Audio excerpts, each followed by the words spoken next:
తణుకు నియోజకవర్గంలో తలుక్కుమనేదెవరు? మరోసారి విజయం తమదేనంటూ మంత్రి కారుమూరి ధీమా వ్యక్తం చేస్తుంటే కూటమి అభ్యర్థిగా విజయగంట మోగిస్తామంటున్న మాజీ ఎమ్మెల్యే రాధాకృష్ణ ఆశాభావంతో ఉన్నారు. ఎవరికి వారు ధీమా వ్యక్తం చేస్తున్న నియోజకవర్గ ఓటర్లు ఎవరికి పట్టం కట్టారు అనే అంశంపై తీవ్ర ఉత్కంఠ నెలకొంది.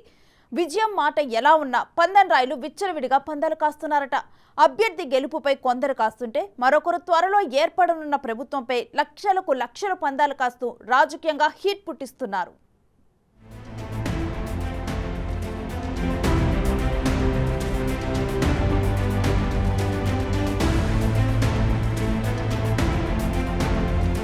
ఒకప్పుడు తెలుగుదేశానికి కంచుకోటగా ఉన్న తణుకు నియోజకవర్గంలో వైఎస్సార్ హయాంలో ఎమ్మెల్యేగా కారుమూరి వెంకట నాగేశ్వరరావు తొలిసారి కాంగ్రెస్ అభ్యర్థిగా 2009లో గెలుపొందారు.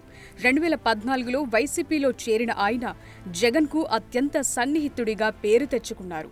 తణుకు నియోజకవర్గంలో వైఎస్సార్సీపీ ఇన్ఛార్జిగా ఉంటూ అప్పటి ఎమ్మెల్యే రాధాకృష్ణను చాలాసార్లు ఇబ్బందులకు గురిచేశారని అపవాదును మూటగట్టుకున్నారు. ప్రజా సమస్యలపై పోరాటం చేస్తూ వైసీపీ కార్యకర్తలకు మనోధైర్యాన్ని కల్పించడంలోనూ కారుమూరి శైలే వేరు అనే పేరుంది.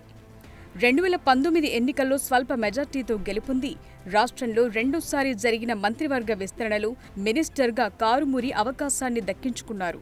మంత్రిగా పనిచేస్తూనే ఇటు పార్టీ కార్యక్రమాల్లోనూ చురుగ్గా పాల్గొంటూ జనాల్లోనూ పేరు తెచ్చుకున్నారు. అధికారులతో శాఖపరమైన సమావేశాలు నిర్వహిస్తూ శాఖపై గట్టి పట్టు సాధించారని సొంత పార్టీలోని నేతలే చెప్పుకుంటున్నారు. ఇవే అంశాలు తమను మరోసారి గెలిపిస్తాయనే ధీమాతో కారుమూరి ధీమా వ్యక్తం చేస్తున్నట్లు సమాచారం.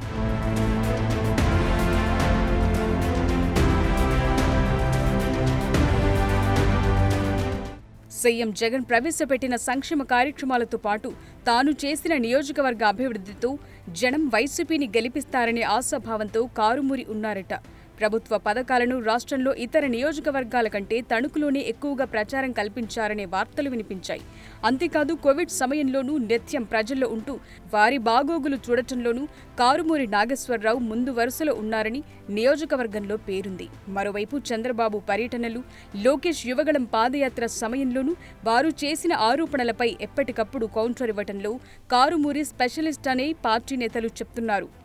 ప్రజలకు నిత్యం అందుబాటులో ఉంటూ వారితో మమైకం కావటంతో ఆయనకు ఆయనే సాటనే పేరు తెచ్చుకున్నారు. అందుకే ఈసారి ఎన్నికల్లో తన విజయం ఖాయమని ధీమాగా ఉన్నారు. గతంలో 2 సార్లు త్రిముఖ పోటీలో గెలుపొందిన కారుమూరి నాగేశ్వరరావు ఈసారి ఎన్నికల్లోనూ స్వల్ప మెజార్టీతో అయినా గెలుస్తారనే ఆశాభావంతో కారుమూరి వర్గం ఉందని సమాచారం.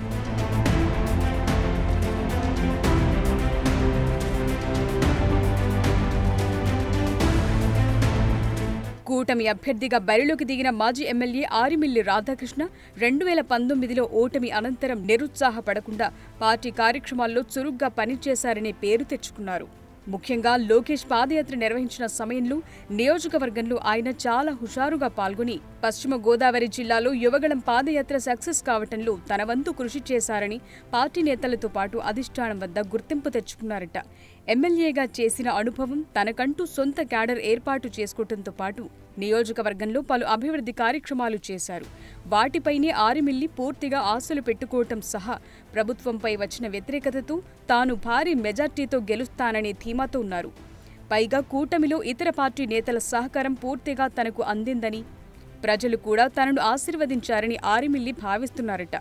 2014లో రాధాకృష్ణ జనసేన పార్టీ మద్దతుతో సుమారు 32,000 మెజార్టీతో గెలవటమే కాకుండా జిల్లాలోనే 2వ స్థానంలో నిలిచారు. 2019లో త్రిముఖ పోరు పోటీతో ఓటు బ్యాంకు చీలి 2,000 ఓట్లతో ఓటమి పాలయ్యారు రాధాకృష్ణ.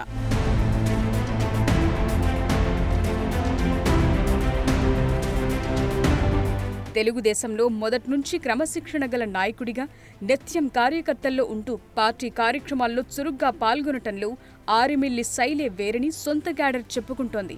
టీడీపీకి కంచుకోట ఉన్న తణుకులో ఇతర పార్టీల నుంచి నేతలను టీడీపీలోకి రప్పించటంలోనూ ఆయన సఫలీకృతమయ్యారని టీడీపీ నేతలే చెప్పుకుంటున్నారు. దీంతో ఈసారి తనకు విజయం ఖాయమనే భావనలో ఆయనున్నారు. 5 ఏళ్లలో తణుకు ఎమ్మెల్యేతో పాటు మంత్రిగా ఉన్న కారుమూరి నాగేశ్వరరావును సమర్థంగా ఎదుర్కొని ప్రజా సమస్యలపై అలుపెరగని పోరాటం చేసి అధిష్టానం దృష్టిలో రాధాకృష్ణ ఉన్నారట. ఇది ఆయన విజయానికి కలిసొచ్చే అంశమనే భావనలో టీడీపీ కాడరుంది. 2019లో జనసేన విడిగా పోటీ చేయటం వల్ల స్వల్ప ఓటమి చెందిన ఈ యువనేత ఈసారి ఎన్నికల్లో భారీ మెజార్టీతో గెలుస్తాననే ధీమాతో ఉన్నారట. ఏపీలో వచ్చే భారీ మెజార్టీ స్థానాల్లో తణుకు ఉంటుందనే భావనలో తెలుగు తమ్ముళ్లు ఉన్నారు.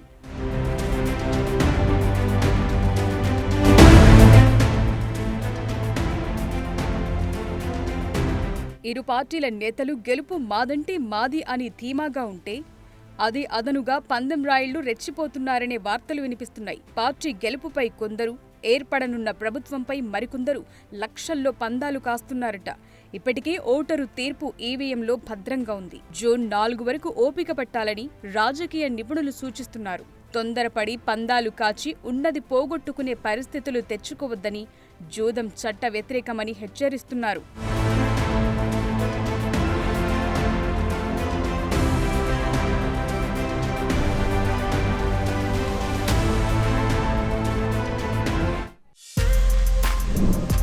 For more videos like this, subscribe Big TV channel.